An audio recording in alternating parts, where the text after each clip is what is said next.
Hey guys, අලුත් වැඩ කරන එකම තැන NITech සිංහල YouTube channel එකට ඔයාලා සෑම දෙනාම සාදරයෙන් පිළිගන්නවා. ඔයාම channel අලුත් කෙනෙක් නම් දැන්ම subscribe කරලා අපිත් එක්ක එක් වෙන්න.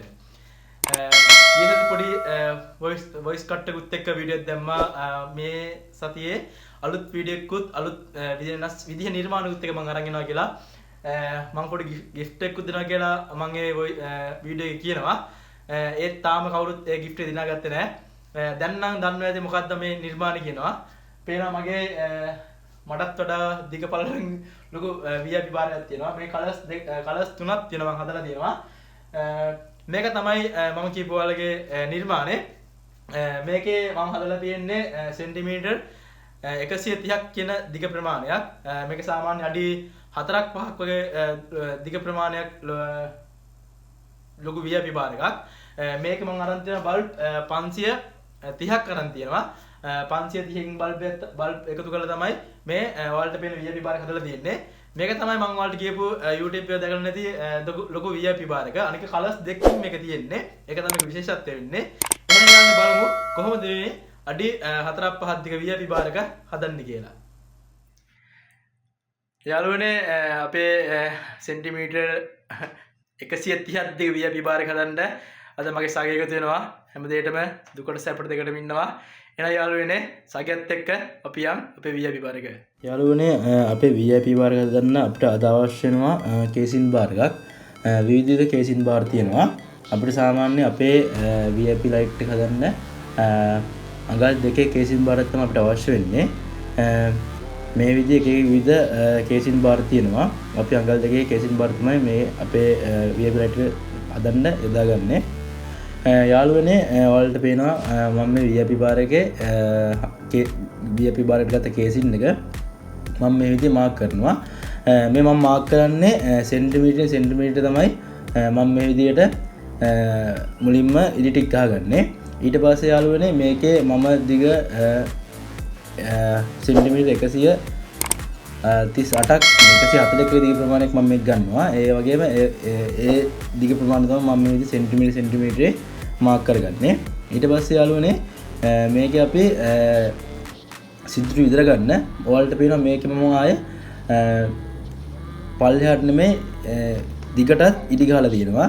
ඒකත් මම ගහලා තින්නේ සෙන්ටිමීටර්. ඒ කියන්නේ සෙන්ටිමීටර් 4ක් වෙන්න තමයි දෙපැත්ත ඉඩ ඇරලා හතර තමයි මම බෙදලා මේ විදියට රූල් 4ක් ගහලා තියෙන්නේ. ඒ කියන්නේ අපි ලයිට් ලයින් 4ක් කියන හින්දා තමයි මම මේ විදියට ලයින් 4කට අපේ කේසින් බාර බෙදාගෙන තියෙන්නේ. ඊට පස්සේ යාළුවනේ මම බෙදාගත්ත කේසින් බාර එක මේ විදියට මුලින්ම එන තව්වක් එන එකකින් මුලින්ම පොඩි සිදුරක් ඉඳ ගන්නවා. එතකොට අපි ඩ්‍රිල් එකේ යහට මෙහාට යන්නේ හරියටම මාක් කරපු තැනින්ම සිදුරු ඉඳ ගන්න පුළුවන්. ඒ විදියට මම මාක් කරලා මේ විදියට සිදුරු ටිකත් මේ විදියට විඳ ගන්නවා. යාළුවෝ ඔයාලට ඉදිද්දි බල්බ් එක සාමාන්‍ය අපි එන්නේ මිලිමීටර් 5 බල්බ් තමයි අපි ගන්නෙ. ඒ හින්දා මිලිමීටර් 5 පොඩි කට්ටක්ම ගන්න. එතකොට සාමාන්‍ය ගම් නොදත් අපිට බල්බ් එක හදවන්න පුළුවන්. ඒ තරම් පිට බල්බ් එක බහින්නේ තමයි අපි මේ විදිහට පොඩි කට්ටෙන් තමයි මේක විදින්නේ.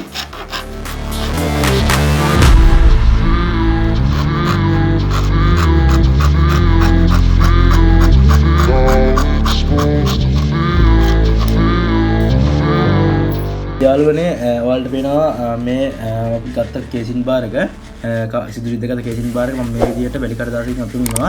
එතකොට යාළුවනේ අපි සිදුරු ගත්ත කේසින් බාර එකේ කඩතුළු දීම තමයි මේ විදිහට යාළුවනේ. ඊට පස්සේ අපි සිදුරු ගත්ත කේසින් බාර එකේ මුහුණතට මම මේ විදිහට ස්ටිකර් කලවනවා. සාමාන්‍ය මේ ස්ටිකරට සාමාන්‍ය කියන්නේ බෆල් ස්ටිකර් කියලා. මේක සාමාන්‍ය අඩියක් පොඩි ගණක් තමයි වෙන්නේ. මම මේක මංගව තිබ්බ ස්ටිකර් කෑල්ලක් මම මේ විදිහට අපි ගත කේසින් බාර එකේ පල්ලට වඩා පොඩ්ඩක් වැඩිපුර කපලා මම මේ විදිහට අලව ගන්නවා. මේක අලවද්දී යාළුවනේ ඇතුලේ බුබුලු ඒ කියන්නේ අලවත් බුබුලු තියෙන්නේ නැති වෙන්න මේ විදිහට අලව ගන්න ඕනේ. ඊට පස්සේ යාළුවනේ මේක සාමාන්‍ය ඇත්තටම හරියට ඇලවුනේ නැත්තම් ගැලවෙන්න බලනවා. ඒ හින්දා සාමාන්‍ය අපි අයන් එකෙන් මෙන්න මේ විදිහට වැලි කඩදාසි මේ බෆල් ස්ටිකරේ කොලේම තියලා මම මේ විදිහට අලවනවා. එතකොට මේකේ උඹ වගේ ගොන් හරකෙක් යකෝ මෝඩ මූසලේ රස්නෙත් එක්ක හොඳට අපි අපේ කේසින් බාරකට හොඳට ඇලවෙනවා. එහෙනම් තමයි මේ විදිහට අයන් එකෙන් හොඳට රත් කරලා මේ අපේ බෆල් ස්ටිකර් කොලේ උඩම මේ විදිහටම අයන් කරන්න. එතකොට හොඳට රත් වෙලා කේසින් බාරකට අල්ලනවා. හොඳට ඇලවෙන ඉඳන් මේ විදිහට අයන් එකේ පිටිමදින්නේ.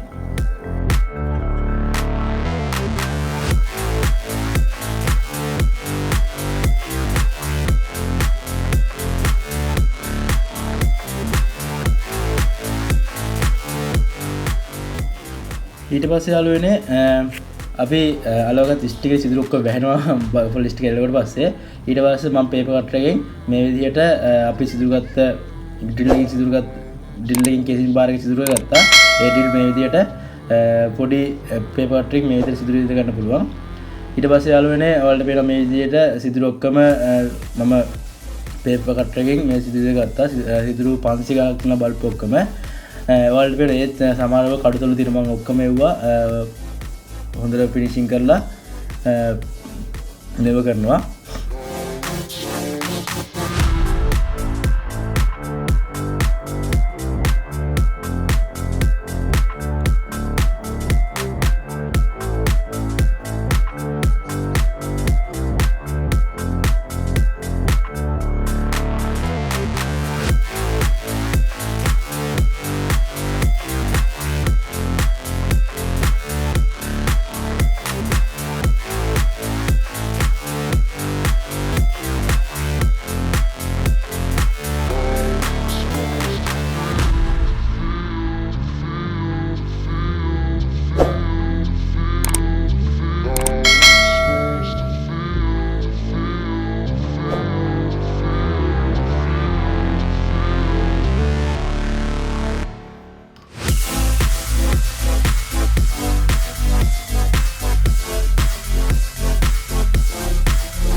යාළුවනේ මම බල්බ් ටික චෙක් කරගන්න මම මේ විදිහට ඩොට් බෝඩ් එකක් එහෙම නැත්නම් අපි මේ කියන ප්‍රොජෙක්ට් බෝඩ් එකක් මේ විදිහට පාවිච්චි කරන්න පුළුවන්.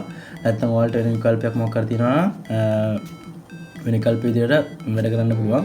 මම මේකේ ධන සප්ලයි එකේ පැත්තට වෙන සප්ලයි එකේ පැත්තට මේ ඩොට් බෝඩ් එක නැත්නම් ප්‍රොජෙක්ට් බෝඩ් එකේ සම්බන්ධ කරලා සප්ලයි දීලා බලද්දී සප්ලයි දීලා බලනකොට බල්බ් එක වැඩනම් මේ විදිහට පත් වෙන්න ගන්නවා. නැත්නම් යාළුවනේ අපේ අන්තිමේට බල්බ් ඔක්කොම චෙක් කරන්න තු පාසල් මේක සමහර බල්බ් පිච්චෙන්න පුළුවන් සමහර බල්බ් එළි අඩු වෙන්න පුළුවන් ඒ විදිහ එක ප්‍රශ්න වලට වෙන්න පුළුවන්. ඒ හින්දා අනිවාර්යයෙන්ම බල්බ් ටික චෙක් කරලා මේ කේසින් බාර් එකට සම්බන්ධ කරන්න ගන්න. එහෙම නැත්නම් අන්තිමට ඔයාලටම නවදයක් වෙනවා පාසල් බල්බ් කලවන්නත් සමහර දණ්ඩට මාරුලා තියෙන්නත් පුළුවන් සමහර බල්බ් වල එහෙම එක ප්‍රොබ්ලම් වෙනවා. ඔයාලට පුළුවන් මේ විදිහට ලේසියෙන් බල්බ් ටික වෙන අවුලක් තියෙනවා නැත්නම් වෙන පරල මාරු වෙලාද ඒ විදිහම හරිය ප්‍රශ්න දිනනවා මේක කරන්න ගන්න. මේ විදිහට ස්ටිකර් ටිකත් මේ විදිහට ගහගත්තා. දාගෙන සිදුරු ටිකත් මේ විදිහට පේපර් ටිකෙන් සිදුරු ටිකත් විදගත්තා. දැන් අපි ලයිට් ටික චෙක් කරගත්ත ලයිට් ටික දැන් අපි සිදුරුගත්ත කේසින් බාර් එකට සම්බන්ධ කරන්න යන්නේ. මුලින්ම රින ටික එක පැත්තකටත් ධන සප්ලයිට එක පැත්තට තමයි කරගන්නේ. ඔයාලට පේන හරියට සිදුරලා තියෙන විදිහට ලූස් නැත්නම් මෙන්න මේ විදිහට තදට ෆිට වෙනවා.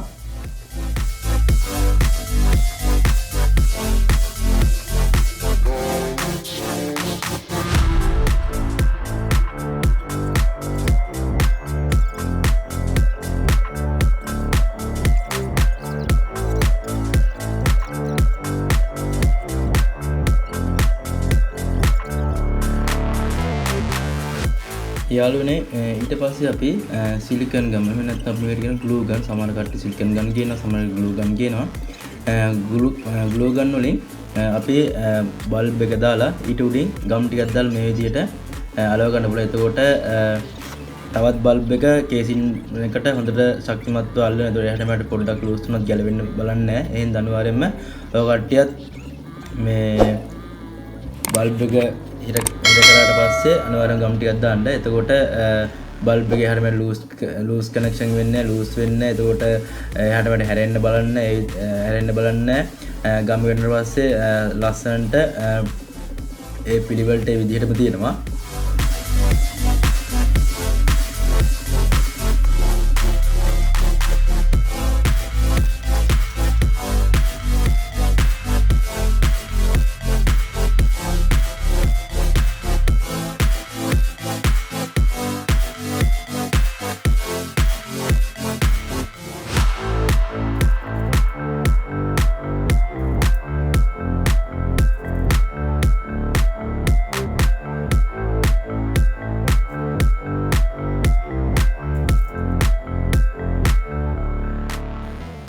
යාළුවනේ මම කේසින් බාර් එකේ එක පැත්තකට මම ලයිට් එක සම්බන්ධ කරලා මේ විදිහට සිලිකන් ගම් දාගත්තා.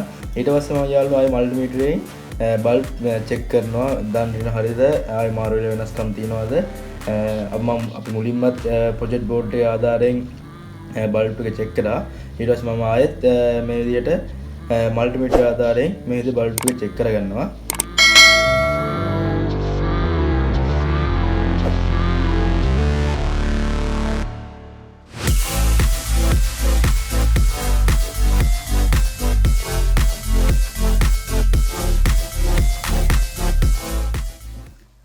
යාළුවනේ අද part 1 වීඩියෝ එකෙන් මම මේ හදපු VIP බාර් එකේ පොඩි කොටසක් කියලා දුන්නේ.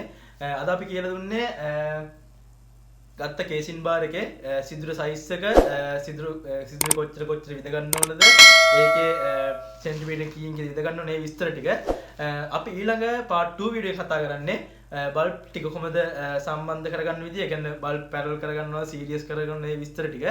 එහෙනම් යාළුවනේ අපි part 2 වීඩියෝ එකෙන් හමුවෙමු. ඔයාලට මොනවාරි අලුත් ගැටලු අලුත් ප්‍රශ්න මොනවාරි තියෙනවා නම් මගේ කමෙන්ට් සෙක්ෂන් එකේ කමෙන්ට් එකක් දාන්න පුළුවන්. එහෙම නැත්නම් අපේ ඉන්නයිට Facebook page එක follow කරලා ඒකට messenger message එකක් දාන්න පුළුවන්.